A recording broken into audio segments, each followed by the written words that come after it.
Hi, buddy. Welcome back. I'm the Strategy Professor, and today we're going... Cat's like, nope, I'm out of there. Jumped off my lap.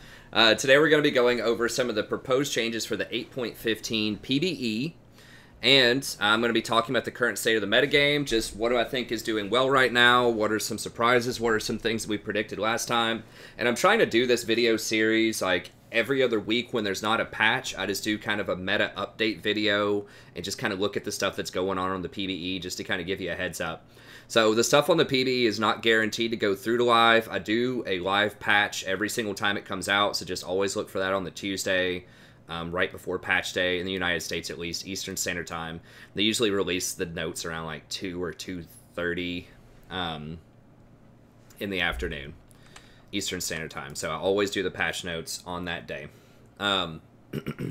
Let's go ahead and here and talk about what's going on. Okay, so overall in the meta right now, I think it's very balanced. I think this is one of the most balanced metas we've had in a long time. I think there definitely is a place for really powerful AD carries in this meta. I think that Misfortune's strong, Jin's strong, Draven's strong, even Jinx is pretty strong, and those are all kind of different. Like Jinx is your hyper scaling, late game caster, Misfortune's like your harassment and then team fighter, Jin is like your burst caster, and then Draven is also kind of like your early game bully. So like 3 of those are bullies in the early game. But you do have some scaling auto attackers, right? You've got your Jinx, you've got your Draven. And so I think it's pretty diverse, and even Ezreal is still really good if you're good on Ezreal. I mean, he's almost always an option, so I think that you have some pretty good representation from all kinds of AD carries. The Rageblade users are a little on the weak side, but I still think that Kai'Sa and Varus in the right circumstances could maybe work, maybe even Cog. But I think AD carry is pretty good. We're also seeing, you still see some Swain, which can be effective bot lane. I think he's really one of the only bot laner, like Swain, Heimer, maybe Vlad if you're a good Vlad. But I don't think that the mages are crowding out bot lane at all right now in this meta. I think that it's an option to go a mage, but I think that it has very clear downsides as well sometimes, like not being able to take dragons or barons as effectively, not taking towers as quickly, taking longer to scale up. Because the Storm Razor on someone like a Jin or a Draven is really, really powerful off of just one item. So, and I think that Lucian is still in the mix somewhere. Like, he's still alright. The nerf definitely hurt him, but I think he's still, like, you can build him if you like one of those, really agile AD carries. That can work, too. Then we're starting to see some tanks come back a little bit, too. And a lot of that is because the Rageblade users and Conquer nerfs are bringing back some of the tanks. So we still see some Mundo top, even though he got nerfed. But now, you can see things like Sejuani in the jungle a little bit more. We're seeing some of these kind of, like, bruisery type of... like, I guess Gnar's not really a tank, but we're seeing some more sturdy stuff in the top lane right now. I mean, you still see, like, Camille and Fiora and things like that, but it's pretty well balanced. Like, I feel like tanks can definitely do some stuff in the top lane. People like Garen and Darius who, okay, maybe you wouldn't call them like full-on tanks, juggernauts or whatever, but like tanky, durable stuff, frontliner champs are starting to come back into play a little bit more in various lanes. It doesn't have to be just Zen and Graves, level 2, just pound everybody all game. And you're starting to see like some, magic users are coming back, mages are coming back in the support role. You're seeing things like Leona are very powerful and influential right now, but you're also seeing things like Sona coming back into the mix, seeing Janna coming back a little bit, Fiddlesticks in there, Zyra, Brand are still pretty good. So I think this is really, really balanced. I think that in almost every role there are more champions that are viable right now than there have been in a lot of other metas. So I really hope they don't tinker with it too much, but they probably will. I mean, whatever. It keeps the game fresh. Yeah, I think that AD carries are definitely pretty good right now. I did an AD carry tier list if you want to check that out last week, and I think it's still pretty accurate with how the meta's shaped up over the last week or so. Yeah, like Jin's really strong, Misfortune's really strong. I do think that Jinx is becoming a powerhouse. I had not been very happy with people picking Jinx for a while, but I think statistically people are... obviously, she's doing pretty well right now. If we just look at win rates here, she's one of the higher win rate, like, heavily picked champions, right? Like, yeah, there are some other ones, right? You guys, your Mordekaiser, your Vel'Koz, whatever. Like, under 1%. but like Misfortune's at 14% with a 53% win rate. She's really strong. And then Jinx is basically number 2 of the main 80 carries, right? With a 13% representation. Pretty close to Draven. So yeah, I mean, she has snuck her way up there, and the thing about Jinx is she just scales so hard. If you just get 2 items, you know, a lot of times if you just get Storm Razor and then Rapid Fire Cannon, or not Rapid Fire Cannon, Hurricane, it's just off to the races. And then if you get Infinity Edge after that, completely obliterate teams. And unlike some of these other champs that scale really hard that are kind of weaker earlier in the game, like Twitch, Tristana, stuff like that, Jinx has pretty long range early on, and she has very good wave clear with her rockets early on. So she has good wave clear. She also has a very good combo with other champions that have CC. She can drop the chompers. So like if Leona engages and she drops chompers right on top of somebody, she has a really good way to chain CC. So it's very similar to like Caitlyn with like Caitlyn traps.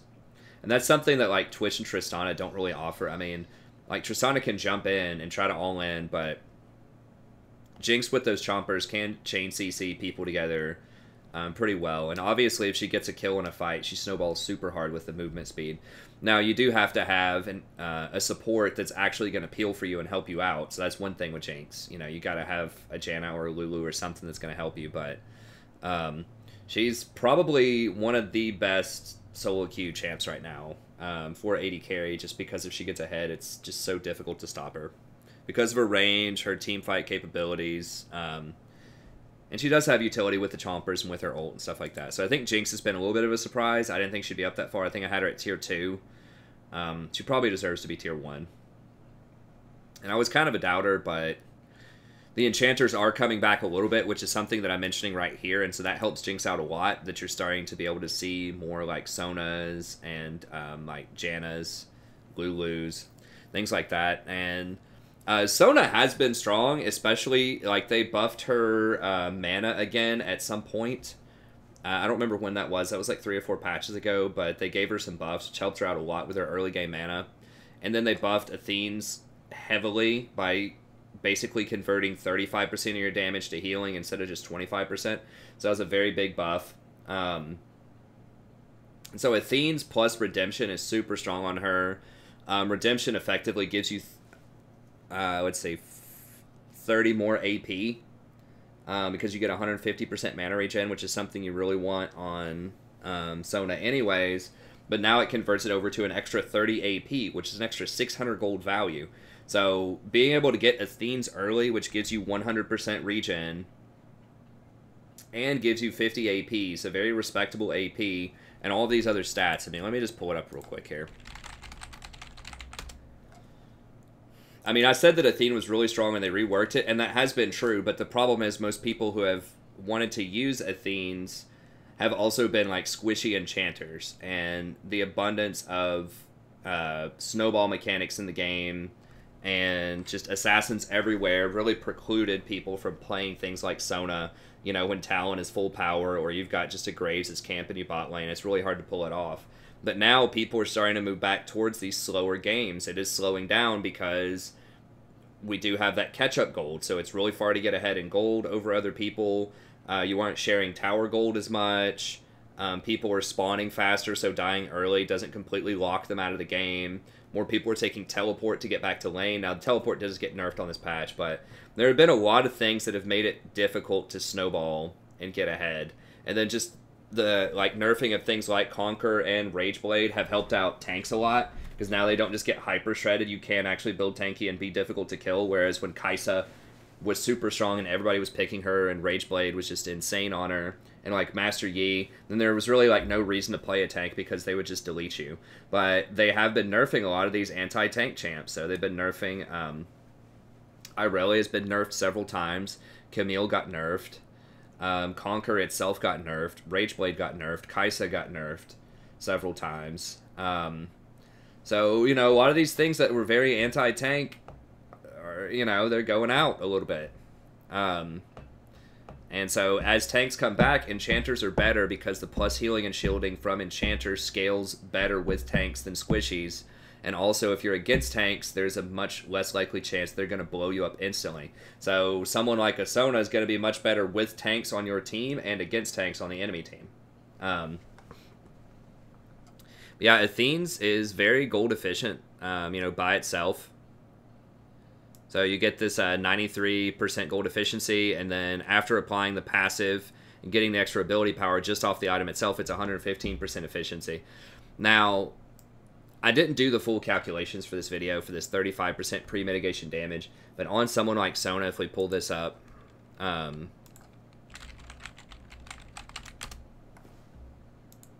this becomes like absurdly efficient.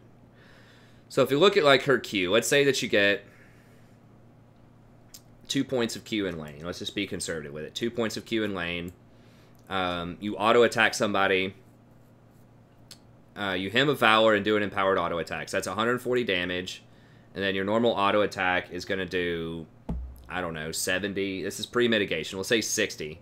So that's 200 flat, and then you get 15 bonus here. It's 215 damage, right? So you just press Q, it hits 2 people. You auto attack somebody with this empowered magic damage. And we'll just say that's 215 damage that you do right there.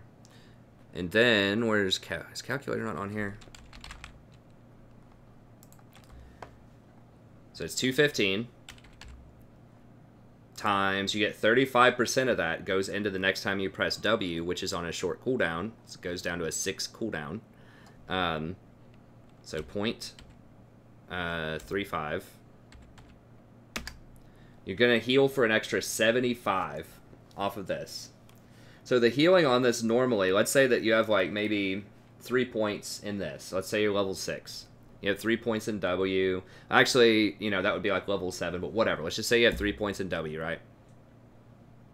So it's going to heal you and one other person for 70, right? So that's 140 healing.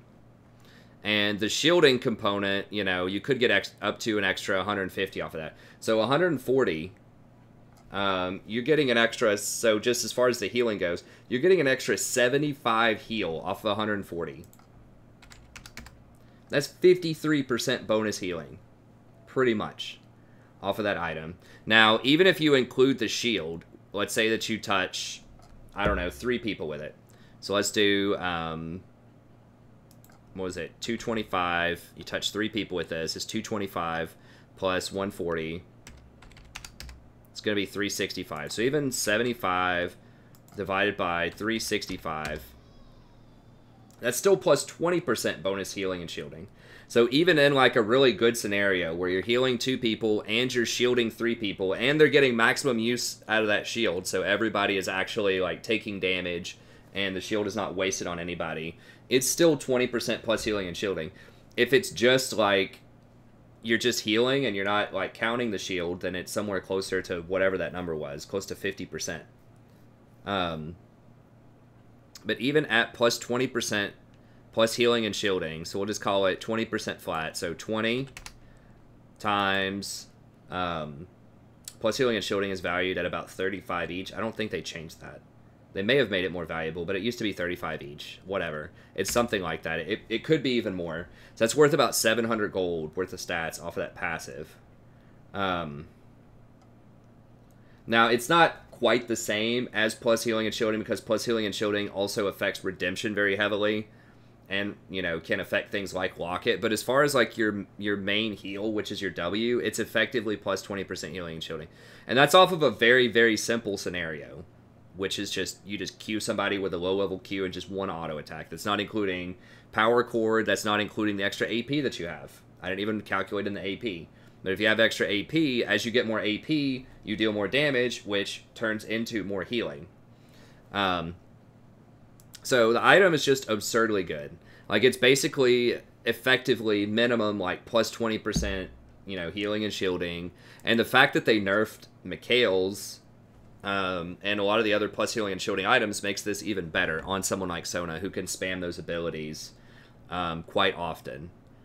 And she can spam, so you can spam abilities that do damage, and you can spam your heal off of your W. So you're not going to go over the maximum limit here, and you're also going to, you know, constantly refill the cup. So it's a very, very effective item. So I think that this kind of build is something that people are kind of waking up to. Sona is getting a pretty high win rate now. And a lot of that is because she's very good against Nami. Because she can kind of hang with Nami in terms of harassment early on in lane, and then she just outscales her tremendously because of just how much you can spam that W and just how efficient it is. And she still doesn't have a high play rate right now, so a lot of people haven't figured this out. People aren't building the right stuff. But I do think that going something, you don't go tier anymore. If you just rush Athene's, then you get the 100% mana regen, which is very nice early on. You get all the usual stuff, 10% CDR. You get 50 ability power, which is really sweet early on. And then that scales up, you know, once you get a redemption, you know, that's going to go up to 80 ability power. And then once you get something like Ardent Censer, then that's going to go up to 90 ability power. So it just continues to scale as you get more items. And yeah, I mean, it's great. And it also gives you damage early on. That's one thing that I meant to say. Like with Sona, you know, if you rush a redemption first on her, she doesn't do a lot of extra damage in the laning phase, and she has a lot of damage she can throw down with those Qs, especially if you start to get ahead. So being able to buy something like an Amp Tome on your first back is really nice if you're punishing them. If you get a kill in a lane or an assist, and they're behind, and you're going to get to keep spamming your Qs, then getting that extra little bit of damage there is a really big deal. Because she has awesome AP ratios too, right? So this doesn't look awesome, right? But you have to remember, this hits 2 people. So that's 100% AP ratio right there. Then every single person that you touch with this is another 0.3. So if you touch all 5 of your allies, you know, yourself and then the other 5 people, that's up to a 2.5 AP ratio, which is crazy. And that's the same thing with this. It's a 50% base off of the 2 heal, but it's 30% per person. So you touch 5 people, you know, the dream scenario, it's going to be a 2.0 AP ratio. So yeah, you're not going to get that high most of the time, but even in like a very simple case, like you hit 2 people with your Q and then you're the only person that auto attacks, it's still a 1.3. So it is very, very good. So she's always been really good with AP, but you know, people who try to build AP on her, these troll builds like Lichbane and things like that, it doesn't offer a lot to your team. But now, you know, going something like an Athene's early, and then you could even go, if your AD carries really far ahead, you could even go Ardent Censer if you wanted to. There's a lot of different options.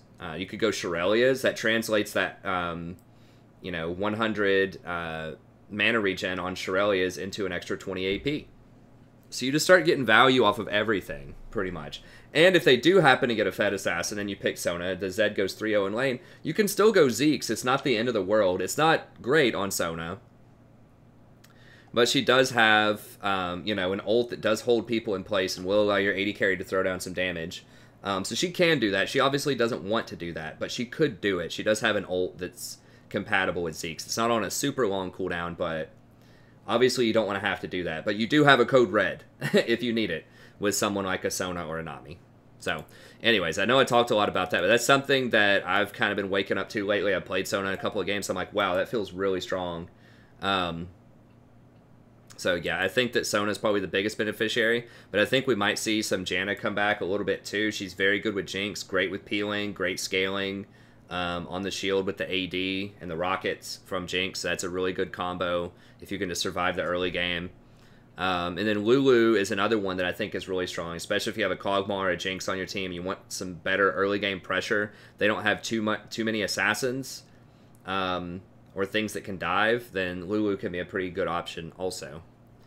And then funneling and smite mid are dead, I'm pretty sure. Very draconian changes, but a lot of people really hated that stuff. So I think it was dramatically overblown. I don't think it was warping the meta that much. It wasn't that successful in pro play, I don't think. It wasn't that much more successful than what people were calling the standard comps. But nevertheless, it was really bad press, as I talked about in the last PBE video, and they just kind of had to make a change there, I think, just for the sake of the, you know, publicity for the game. So, whatever. It's fine. The Rageblade Conqueror nerfs, creating more room for tanks. I talked about that. So, also the shutdown and Tower Gold changes are creating slower games, and all slower games mean it's a lot better for tanks and enchanters and proper AD carries. So it's getting back to good old classic League of Legends here. You're going to start seeing your enchanters and tanks and your AD hyper carries, and people start complaining about that again. AD carries are too strong. Oh my god, I can't kill these tanks. Whatever. But you know what? I always do really well in a tank meta, so I don't do well in an assassin meta.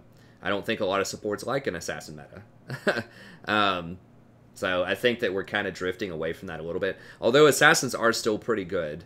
You know, if you get rolling with them, it's just a lot more challenging to completely, like, steamroll a game like you used to be able to do with them, you know, a couple patches ago. Now, change it to top 3 things that I think I would like to see nerfs on: Morgana, Fiddle, and Electrocute. I still stand by the Electrocute that I mentioned last time. The things that I mentioned last time, a lot of these kind of got addressed. I wanted Aatrox Talon. I wanted something with funneling, smite mid, that kind of stuff. I wanted Conquer nerfed, and then I wanted Electrocute nerfed. So I got 4 out of these 5 on the last PBE, so I thought they did a good job with that. It wasn't exactly how I wanted it done. You know, the Conquer, I wanted the true damage nerf. They decided to go with an early AD nerf. The Smite was very similar to what I was saying. I was saying it should be 50% experience, but they basically did kind of like 50% gold. It was even more than that. It was like, you know, missing like 70% gold or something. And then Talon and Aatrox got some respectable nerfs, but they're still viable, so I thought they did a good job with that. The things I was talking about for buffs, and I still stand by this, and they were toying with this exact idea that I talked about in terms of just lower all of the completed Zeal items by 200 gold and lower 5% off the crit. They had that on the PBE. They've taken it off since then, but we'll see if they bring it back, because that's cost neutral. 5% crit is equal to 200 gold, according to, you know, just valuations. And so that would be cost neutral, but it would allow them to hit their power spikes a little bit faster.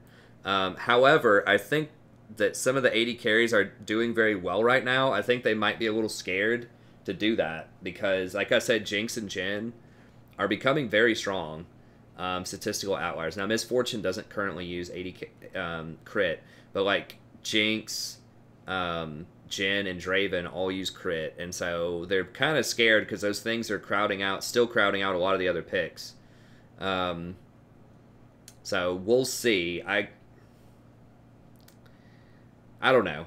I think that's a good option. I just think it feels bad when you get Infinity Edge also, and you have 60% crit to go to 120%. So I just think it would be a lot cleaner on the numbers to do that. So I don't know. We'll see what they decide to go with.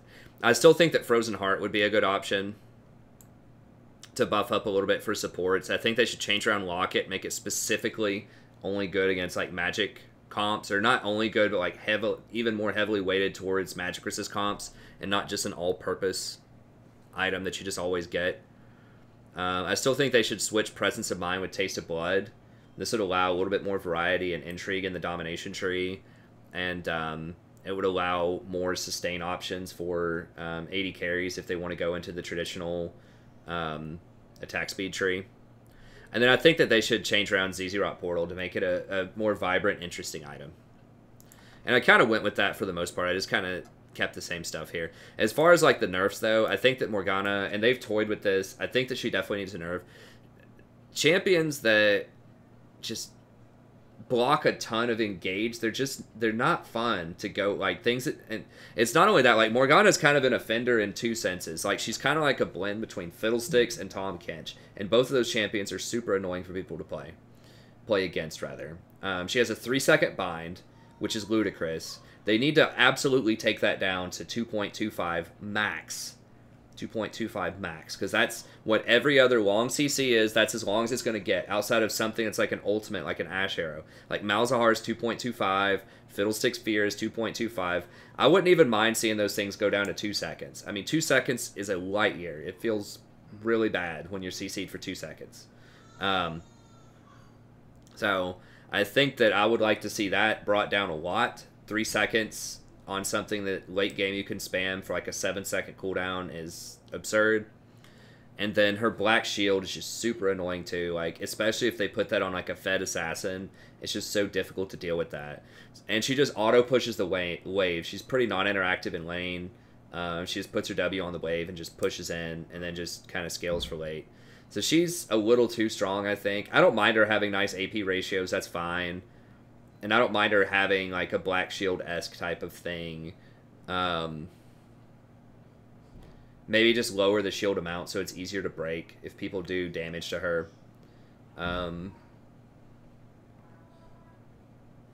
If they did that, maybe they could compensate and just say it's a normal shield. It blocks physical also, but people can't apply CC to it.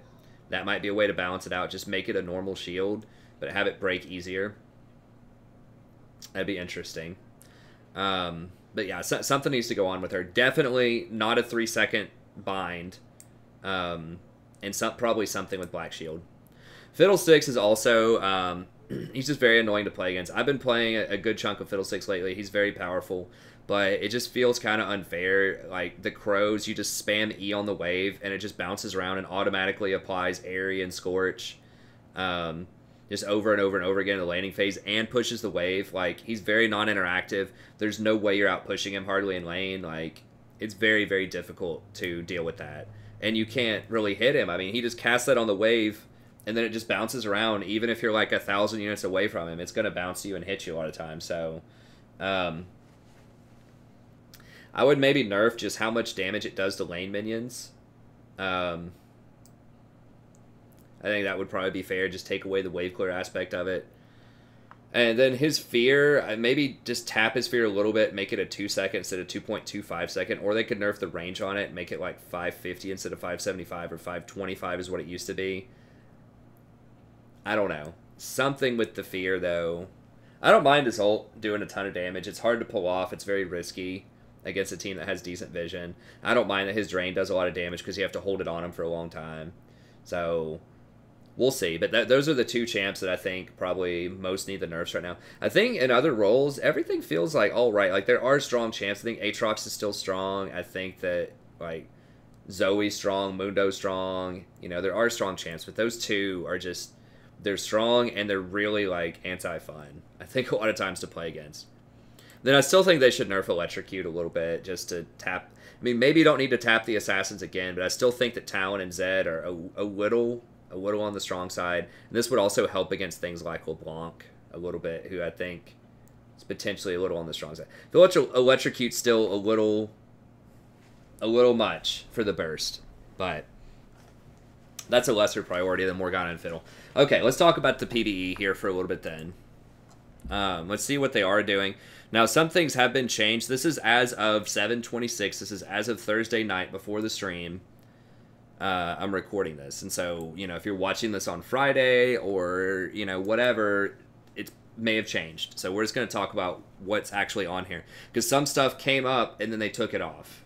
They are thinking about changing Tahm Kench for patch, the next patch, 8.16, and the main thing they want to do is they want to add a huge cooldown when you eat allies, like over 20 seconds, and then it's half the cooldown when you eat enemies. So they want to encourage you to eat enemies, and they want to really, like, create huge windows of weakness if you eat allies. And that's mostly for pro play. Tahm Kench is extremely frustrating to play against. I've played a lot of Tahm Kench as well.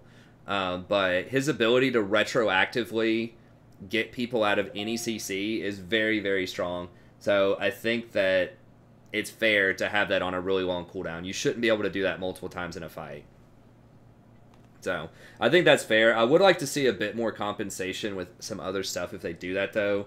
Like, they were going to lower his Tongue Lash time a little bit so he could Tongue Lash more in lane. I would like, buff his Grayskin back up again. Like, just make him a bit more durable, because he's already really weak in lane. So, if they're going to, like, nerf his utility in team fights a lot by taking off that W, then I think at least they should... you know, they should be able to, like, give him Grayskin. Or, I mean, this would be more controversial. If you're going to nerf his E a lot, or, like, his W where you eat allies, then maybe you could lick somebody and eat them. You know, like, you could do that with neutral minions right now. You can Tongue Lash and then eat somebody. Maybe you could do that with allies. It'd be like a Thresh Lantern where it's a skill shot, you hit them and eat them. That might be a little overpowered, but I think... if you could do that with enemies, I think that would be really cool. If you could do that Tongue Lash and eat them up just like you could do with minions, I think that would make, like, more offensive eats a lot more interesting. So, you know, that's something to consider. So I think that like they could add a cool quality of life thing like that, like add more tongue lash plus W combos if you get it correct, especially to eat enemies, maybe to eat allies. Might be a little too troll to eat allies like that, to have that extra range on eating allies, but something like that would be nice. I don't know if they're going to do that though. They're probably just going to nerf him. But anyways, they are thinking about Tahm Kench, but he's not on this patch cycle right now. So let's see, the E with Fiddlesticks, they are increasing the cost by 70. And they're lowering the bounce damage by a little bit, by 5. So this is effectively stopping his wave clear in a different way. So it's costing like 40% more mana, which means you're going to be throwing 40% less of this, which is ultimately going to stop your wave clear. In the very early game. So that's an interesting way to do it. To say, look, you can still have really good wave clear, but you have to itemize for mana regen if you want it, because it's basically free. I mean, 50 mana is so low early on. I think that's a good way to do it. So it's not hurting his like late game wave clear, or if you want to get mana regen, you could. His items don't really, like, you need to go hourglass most of the time. So his items usually don't have mana regen on it, but maybe now Irelia's would be a bit more interesting. I don't know. It's a good start. I would still like to see his Q nerfed in some way, but I don't think this is going to completely dumpster him, but it's definitely going to hurt his early game wave clear, so I think it'll definitely knock him down a peg or two. Now, Seastone Trident, Fizz is really weak right now after the rework. I talked about that in my last patch notes.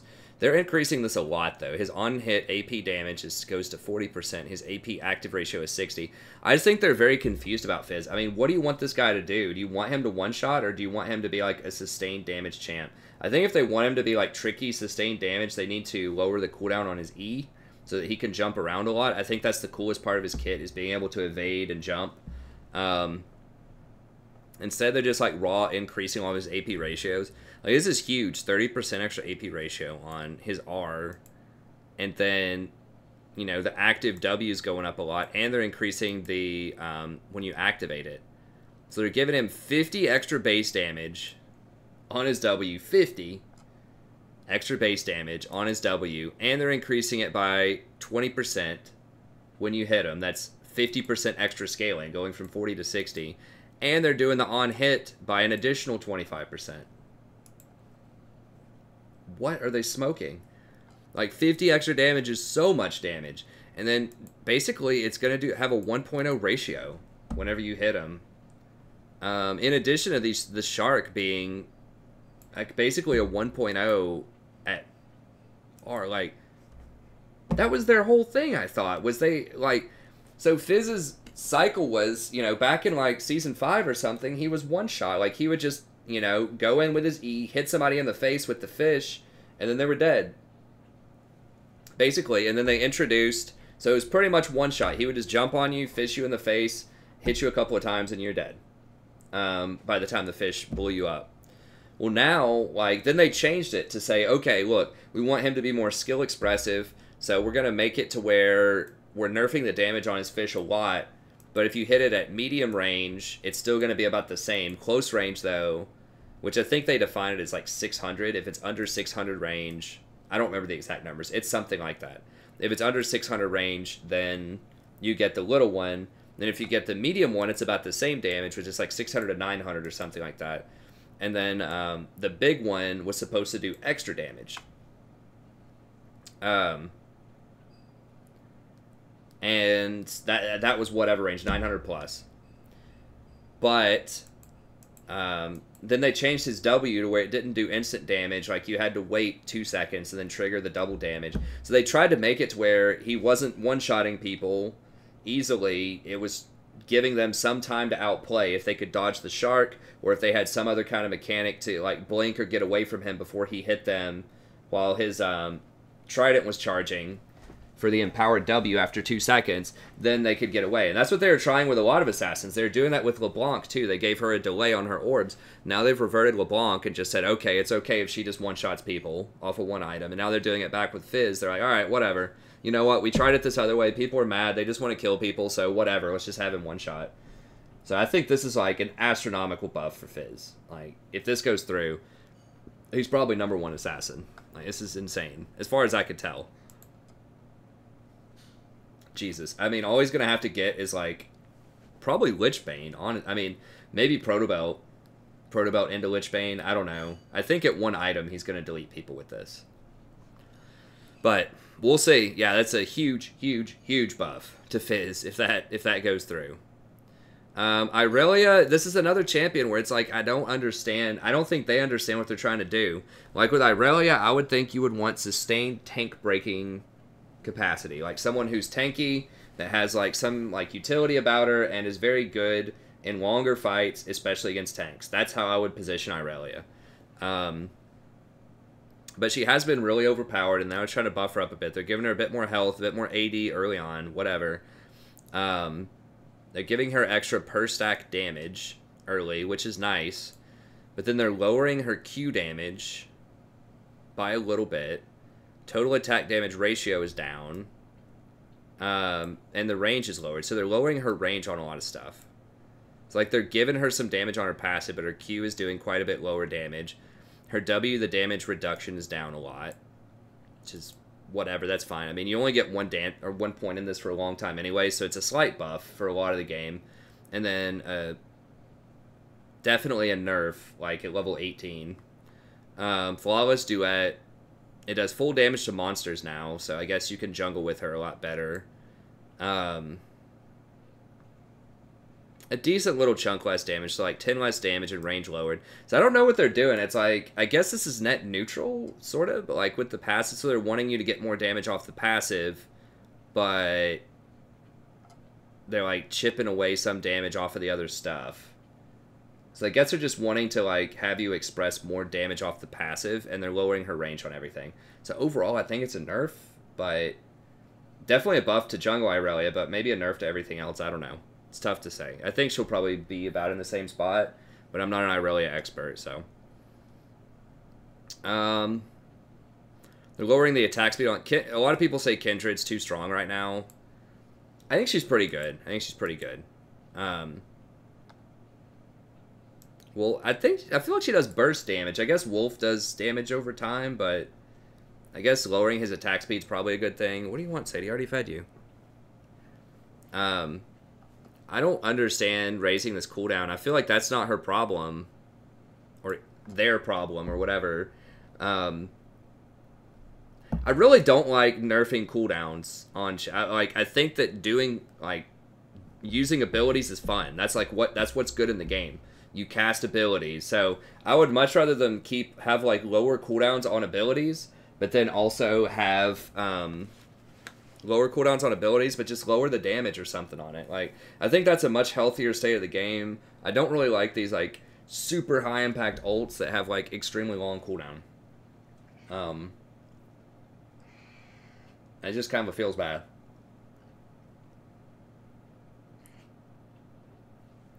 Sorry, there's like a cat hair in my mouth or something. It'll drive me crazy.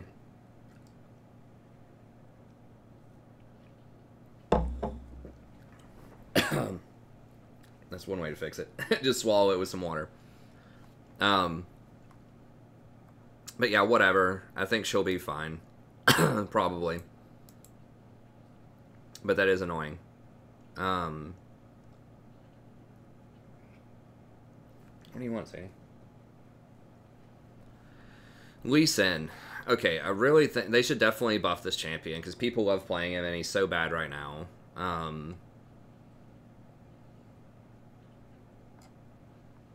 So they're increasing the attack damage ratio on the Q. They're lowering the damage by a decent chunk. Deals up to 100% increased damage of the target's missing health. Based on the target's missing health. Okay, so it's a lot more damage as an execute, pretty much. This is okay. I mean, the raw power, though, I really just wish they'd bring back his, like, utility. Like, he used to be able to cripple people with his E, so it would slow their attack speed. And so that allowed him to get on the back line, and even if he couldn't one-shot the AD carry, he could still slow their attack speed a lot. I wish they would do something like lower his shield cooldown so that he could jump around and, like, increase his shielding and then increase his utility, like, maybe, you know, allow him to use that to slow people and cripple them. so that you could have kind of like this tanky disruptor Lee instead of like one-shot Lee. Just so that he can do something in the mid to late game. So this is good. I mean, I think that having any kind of buff is good for him, but I don't like the direction of just increasing his damage. I would rather see him get utility back. Okay. He used to have that. He used to have cripple, and he had, you know, an array of other things too that were very good about his kit that they've taken away over time in favor of just trying to give him damage.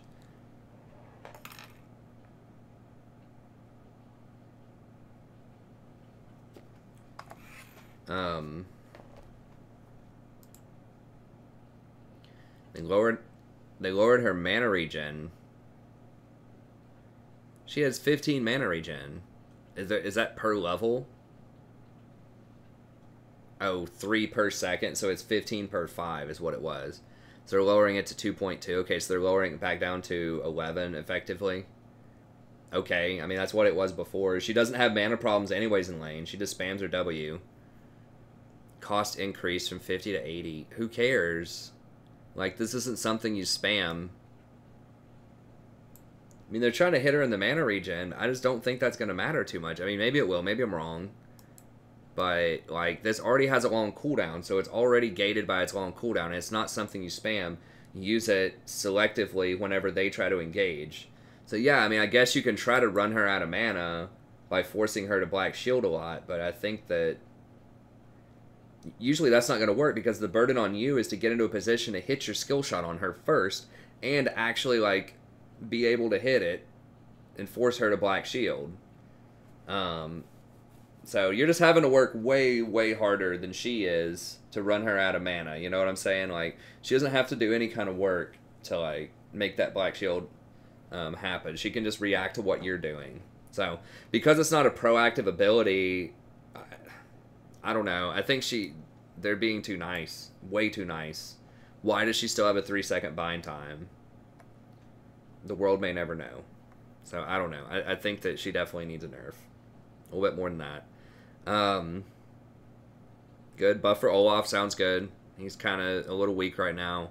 But you need to be careful with him, too, because, like, you know, he may have just been out of the meta because other things were squeezing him out. So if you give him, like, too much damage, I mean, that 15% extra attack speed, that could help him with his clear a lot. He already had a pretty fast jungle clear, I think. So I don't know. This could be pretty good. And this synergizes so well with his, I guess not, doesn't his passive give him extra AD based on, like, well, he gets lifesteal, 1% healing from all sources. I don't know. I mean, it's dangerous to buff Olaf because there's not, if he's really strong, there's not much of a counter to him. Now, the fact that Righteous Glory isn't that strong is a thing, but, like, Predator is still pretty good.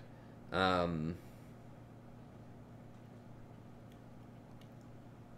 don't know. I still think, like, Ingenious Hunter Predator on Olaf could be pretty strong. So, I mean, we'll see. But I think it's a little dangerous to buff him, but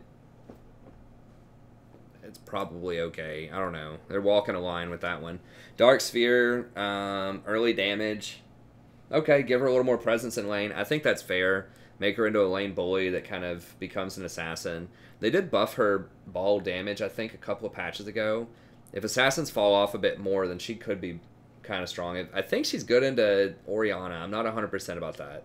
But Orianna's starting to see a lot more pro play, so maybe we start to see Syndra as an answer, especially if champions like Cassiopeia, Ryze, and Azir continue to be on the weak side. Then maybe Syndra becomes, you know, kind of the sustained damage bully. I don't know.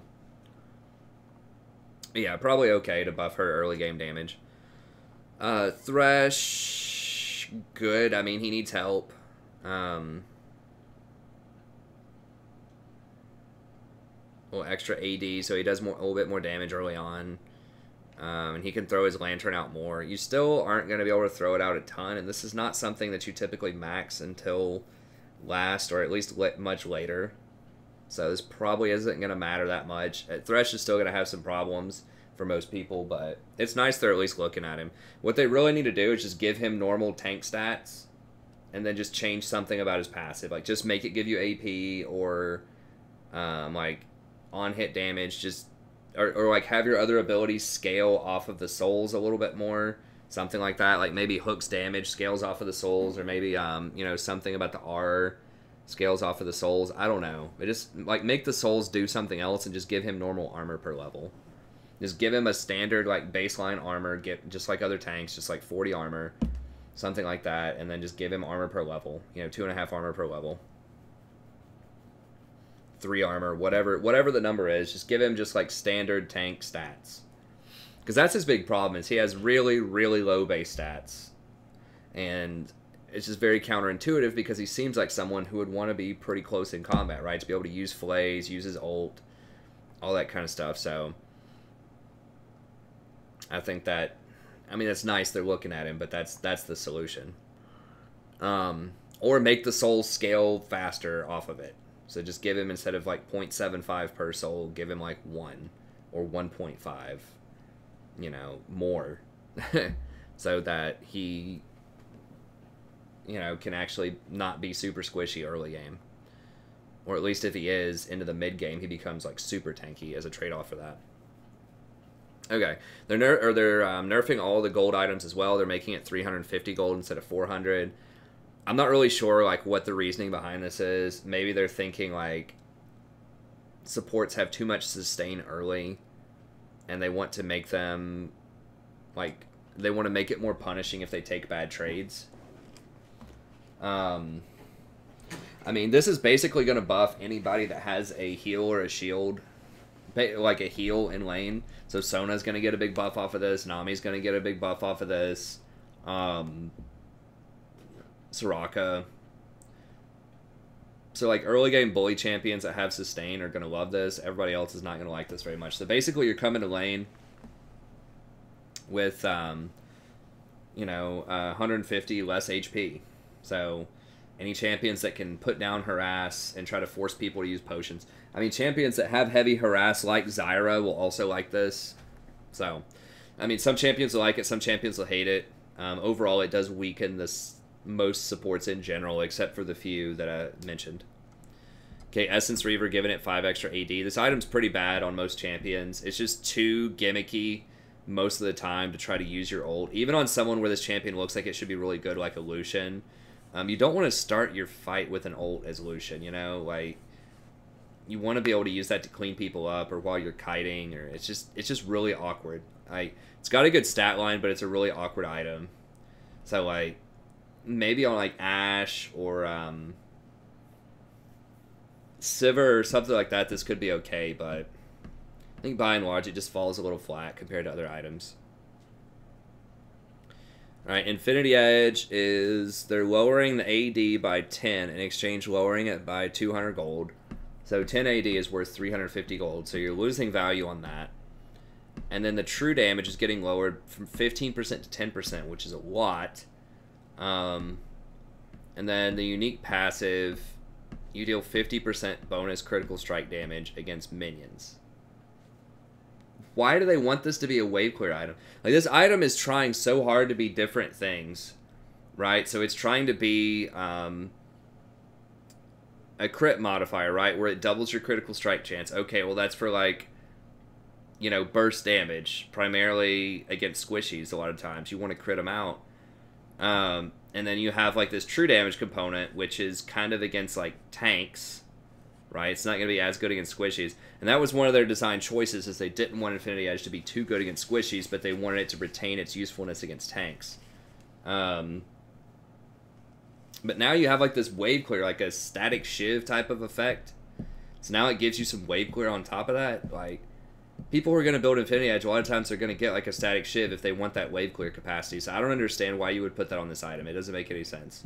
Unless they're just like, well, we need to nerf it, but let's give it something, you know, back. And then someone is like, hey, let's, whatever, give it more, like, wave clear or something. It's like, okay. So, yeah, I don't know. This is pretty bad for this item. The true damage being down. I mean, you're probably priced into getting it anyways. Let me see. So 70 attack damage. It'd be 2450. Doubling your crit chance So let's say you get 40 crit out of that. In the best case scenario, where you have 60 crit currently and then it doubles it. So usually 40 crit would be the best case scenario, and crit is worth 40 each, so that'd be plus 1600. Yeah. So it's still a really gold efficient item. Well, not super. It's still pretty gold efficient, and then in addition to getting the 10% true damage, so you know, it seems like a nerf to me. But if they buff the other crit items a little bit, then maybe it's worth. You'll probably still have to get it, I think. But we'll see. So that's interesting. Okay, the Molten Edge stuff. Whatever, Phantom Answer. So it looks like what they're doing now is they're just dropping it by 100 gold without any sort of other changes. So it keeps the 30% crit rate. They're dropping about 100 gold. So this is more efficient, but it just feels very awkward still because you're going to go from that 60 to 120% crit. But they're just basically giving them a free 100 gold off. I guess they didn't quite want it to be at, you know, 2,700 for some of these. I don't know.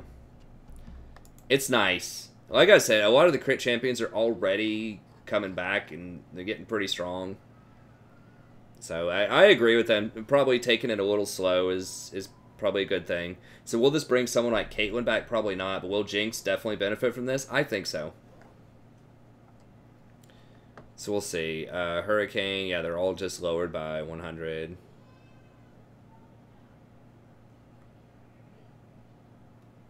They're lowering the crit chance from 30 to 25 only on Static Shiv.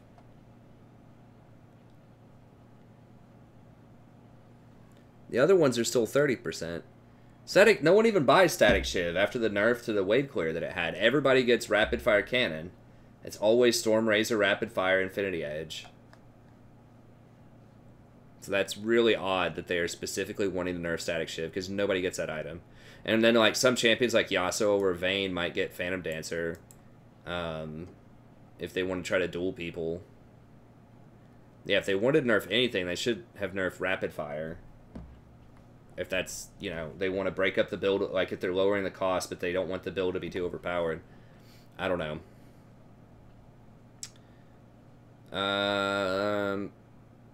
Okay, they're lowering the cost by 400.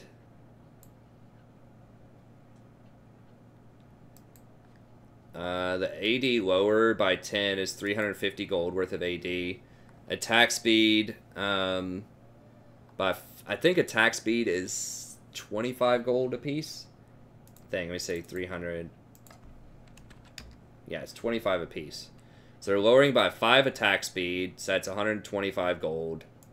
So 350 plus 125 is 475. So they're lowering the gold by 400 cost. But they're lowering the efficiency by... So it's less efficient, basically. I think. I mean... So it's losing 475 gold worth of stats, but it's also at a much lower price point to begin with. And it still has the same passive. You attack in the last 3 seconds. So you still get that burst damage, which is a huge part of it. It still builds out a BF sword. Longsword, longsword. 1 dagger.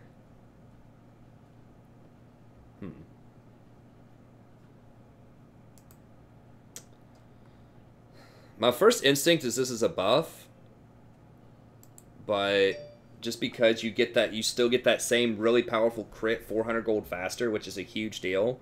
And your overall, like, so I think this is a buff for early game, but a nerf for late game with Storm Razor. That's that's going to be really good on Jhin, I think, because you're going to be able to get this 400 gold faster and then move on to your Rapid Fire. Maybe that's why they nerfed Infinity Edge a little bit. It's kind of weird. Like, I feel like this didn't need to be changed. It should be a big ticket item, but they're trying to turn it into a medium ticket item. How efficient is that? Let me see. 2275, and then 25 times 25 is 625.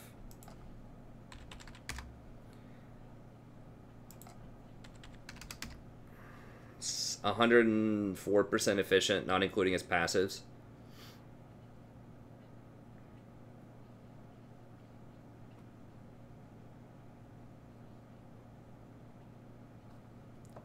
That's what, 104%. What was it currently? 104%, so...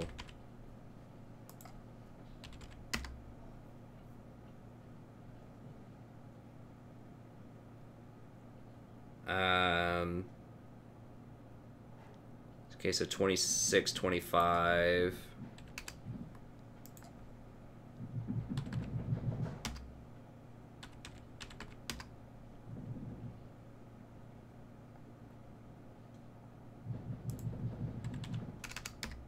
Yeah, so I mean, it's basic. It's like 1% less efficient, but you get it way faster. I mean, I think it's probably a buff. It's a neutral at worst, and it's probably a buff. So, and then perfect timing goes to 10 minutes. I'm fine with that. I hate stopwatch. It's such a frustrating item, but this will also hurt Fiddlesticks a little bit. Primarily, Fiddlesticks and Morgana will get dinged a little bit for that, but they'll still probably be all right.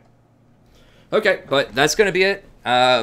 So overall, I think, you know, the biggest things to note are that they are buffing crit champions a little bit, but they're already in a decent spot. Stormrazor users, I think, are still going to get stronger, especially in the early games. They're going to be able to hit the Stormrazor rapid fire a lot faster. What else was of note? Fizz is going to be really overpowered if those go through, I think. Heal Enchanters are going to be a lot stronger because crit champions are going to be stronger. Tanks are coming back a little bit, and the coin line, or just all of the items, you're going to have one less pot coming into lane. So that makes healing that much more valuable. Morgana's still going to be strong. It's a joke of a nerf. I don't know about Irelia. I think she'll still be relatively neutral. Fiddlesticks, we'll see. We'll see. Something like this in conjunction with perfect timing could push him out of the meta, but I mean, Janna becoming a lot stronger with Jinx is also really bad news bears for Fiddlesticks. So we'll see. I still think he'll be all right in some comps, but we'll have to see how it pans out. So, anyways, thank you very much. Remember, if you enjoy the content, don't forget to like and subscribe. It helps other people find the channel, and just stay tuned. I'm coming out with new videos every day. Come drop by the stream if you want. It starts around 9:30 p.m. Eastern Standard Time most nights. Goes till about 2:30 a.m. or so. And we'd love to have you. We have a great community. So thank you very much. Have a good day. See you next time.